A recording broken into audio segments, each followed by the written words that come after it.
नमस्कार. नेहमीच्या साध्या पुऱ्या तर तुम्ही खाल्लाच असाल. ही पालकाची पुरी पण तुम्ही नक्की खाऊन बघा, खूप आवडेल तुम्हाला. बनवायला तर खूपच सोपं आहे.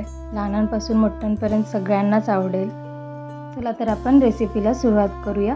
इथे मी एक सूड पालक स्वच्छ निवडून स्वच्छ पाण्यात धुवून आता मी त्याला इथे गरम पाण्यामध्ये उकळून घेत आहे.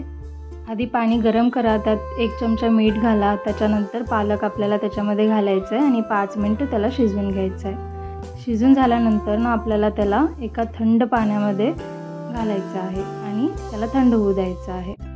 पालक थंड झालं की आपल्याला एका मिक्सरच्या भांड्यामध्ये पालक, 12 लसूण आणि 12 हिरव्या मिरच्या घालायच्या आणि त्याला एक बारीक पेस्ट बनवून घ्यायचं आहे. बघू शकता इथे बारीक पेस्ट बनलेला आहे. आता आपण त्याला एका भांड्यामध्ये घालणार आहोत. त्यानंतर आता आपण ह्याच्यामध्ये घालणार आहोत पीठ. तर मी इथे घेतलेलं आहे 4 कप गव्हाचं पीठ घातलेलं आहे. त्याच्यानंतर मी इथे अर्धा वाटी ज्वारीचं पीठ घालते आणि 2च चमचे आपल्याला इथे बेसन घालायचं आहे.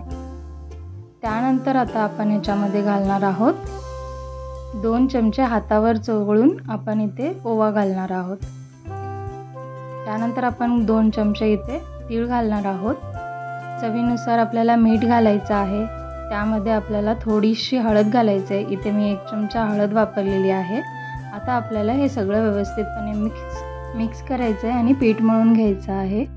जास्त एकदम पातळ बनवू नका, थोडंसं घट्टसरच राहू दे. त्याच्यानंतर आपण याच्यामध्ये आता थोडंसं तेल लावणार आहोत आणि त्याला 15 मिनिट बाजूला ठेवायचं आहे. 15 मिनिटानंतर आता आपण इथे चपातीला जसं आपण थोडंसं पीठ घेऊन जसं चपाती लाटतो ना, तसं मी इथे चपाती लाटून घेते. चपाती लाटून झालं की आपण एक वाटी किंवा ग्लास कशाच्याही आकाराच्या आपण पुऱ्या बनवून घेऊ शकतो. जर तुम्हाला असं चपाती बनवून जर नसेल बनवायचं तर तुम्ही छोटे छोटे गोळे बनवून छोटे छोटे पुऱ्या देखील बनवू शकता. पण मला ही पद्धत सोपी वाटते, त्यामुळे मी अशी चपाती बनवते आणि त्याच्यामध्ये वाटीचा आकाराने पुरी बनवून घेते. आता इथे चपाती बनलेली आहे. मी एक वाटी घेतलेली आहे. त्याला असं व्यवस्थितपणे आपल्याला प्रेस करायचं आहे. बघू शकता किती छान आकार आला आहे त्याला. आणि पुऱ्या काही लहान नाही आहेत, मोठ्याच झालेल्या आहेत. एवढे पुरेशा आहेत साईजला. आता मी जे बाकीचं पीठ आहे ते असं मी काढून घेते. त्याच पिठापासून परत तुम्ही चपाती लाटायचं आणि परत तशाच पद्धतीनं पुऱ्या बनवायचं. एकदमच तुम्ही 10 ते 12 पुऱ्या बनवून घ्या आणि त्याला तळून घ्या. इथे बघू शकता मी पुऱ्या बनवून घेतलेल्या आहे. त्यानंतर तेल गरम झालं की एकदम हाय फ्लेमवरती आपल्याला ह्या पुऱ्या तळून घ्यायच्या आहेत.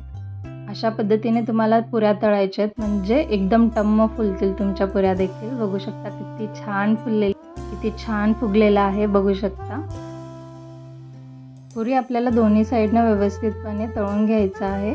कलर असा सुरेख आला पाहिजे. त्यानंतर आपण पुरी बाहेर काढून घेणार आहोत.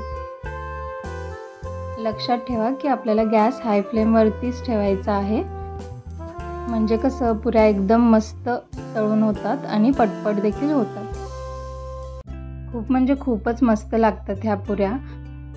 जर लहान मुलं पालक खात नसतील तर तुम्ही अशा पालकाच्या पुऱ्या बनवून त्यांना खाऊ घाला.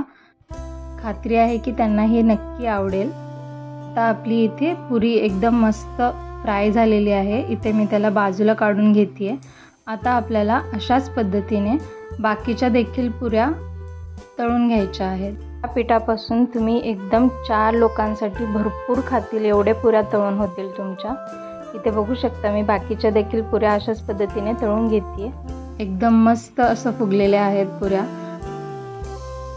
मुलांच्या टिफिनसाठी हा एकदम सोपा आणि लवकरात लवकर होणारा पदार्थ आहे आणि एकदम बेस्ट पदार्थ देखील आहे. तुम्ही पण नक्की ट्राय करून बघा आणि मुलांना देखील खाऊ घाला.